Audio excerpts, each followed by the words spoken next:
নমস্কার বন্ধুরা, কৃষি সুরক্ষা চ্যানেলে আপনাদের সবাইকে স্বাগত। ধান চাষে ভালো ফলন পেতে হলে সময় মতো রোগ ও পোকার বিষয়ে সতর্ক হওয়া খুবই জরুরি। আজকে ধানের দুটি মারাত্মক সমস্যা নিয়ে আলোচনা করব। একটি হলো ধানের মাজরা পোকা ও অন্যটি হলো ধানের ঝলসা। প্রথমে বলি ধানের মাজরা পোকা নিয়ে। এই পোকা ধানের কাণ্ডের ভিতরে ঢুকে ভিতর থেকে কাণ্ড খেয়ে ফেলে, ফলে গাছের খাদ্য চলাচল বন্ধ হয়। ছোট ধান গাছে এর আক্রমণে মাঝের কাণ্ড শুকিয়ে যায় এবং টান দিলে উপরের দিকে উঠে আসে, যাকে আমরা ডেড হার্ট বলি। আর শীষ বেরোনোর সময় আক্রমণ হলে শীষ সাদা হয়ে যায়, যা ধান তৈরি হয় না। এটাকে বলা হয় হোয়াইট হেয়ার। এই পোকা আক্রমণে গাছ দুর্বল হয়ে পড়ে এবং 50 থেকে 60% পর্যন্ত ফলন কমে যেতে পারে। দমন করার জন্য সময় মতো চারা রোপণ। আমন ধান জুলাই মাসে ও বোরো ধান নভেম্বর-ডিসেম্বরের মধ্যে। জমি পরিষ্কার রাখা, অতিরিক্ত ইউরিয়া সার না দেওয়া খুবই জরুরি।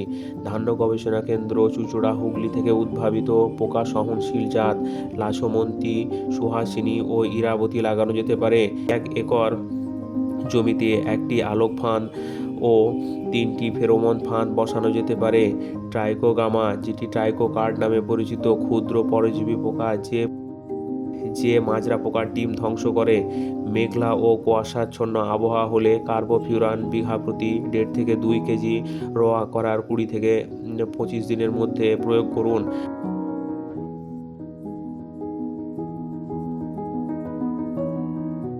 মাজরা পোকা 1 বর্গমিটার এলাকায় একটি ডিমের গাদা বা একটি মথ বা জমিতে 10% ও মরা ডগা থাকলে কীটনাশক প্রয়োগ করুন। কারাজেন বা ফাটেরা 0.5 ml, কার্টাপ বা পাডান 1 গ্রাম বা ফিপ্রোনিল বা রিজেন্ট 1 ml প্রতি লিটার জলে গুলে স্প্রে করুন। এবার আসি ধানের ঝলসা রোগ। ধানের ঝলসা পাইরিকুলেরিয়া ওরাইজি নামক ছত্রাকের কারণে হয়ে থাকে, যা ধানের পাতা, কাণ্ড এবং শীষে আক্রমণ করে। প্রথমে পাতায় চোখের মতো বা ডিম্বাকৃতির মতো ধূসর ও বাদামি দাগ দেখা যায়। পরে কাণ্ডে আক্রমণ হলে গাছ ভেঙে পড়ে এবং শীষে আক্রমণ হলে ধান পুরোপুরি নষ্ট হয়। বেশি আর্দ্র ঠান্ডা আবহাওয়া এবং অতিরিক্ত নাইট্রোজেন সার প্রয়োগে দ্রুত ছড়াতে পারে এবং ধানের এই ঝলসার রোগের কারণে 60 থেকে 70% পর্যন্ত ফলন নষ্ট হতে পারে।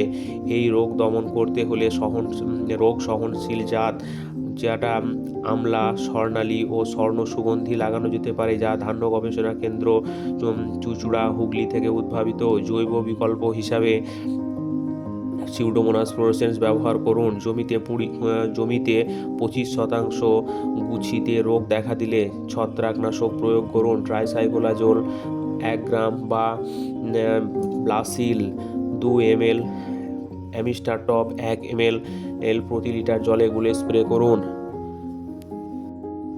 সবশেষে বলা যায়, মাজরা পোকা ও ঝলসা রোগ দুটোই সময় মতো শনাক্ত করা গেলে এবং সঠিক ব্যবস্থা নিলে সহজেই নিয়ন্ত্রণ করা সম্ভব। নিয়মিত জমি পরিদর্শন করুন, সচেতন থাকুন, তাহলেই ধানের ফলন ভালো হবে। ভিডিওটি উপকারী মনে হলে লাইক, শেয়ার করুন এবং এমন আরও কৃষি তথ্য পেতে চ্যানেলটি সাবস্ক্রাইব করে পাশে থাকতে ভুলবেন না। ধন্যবাদ সবাইকে।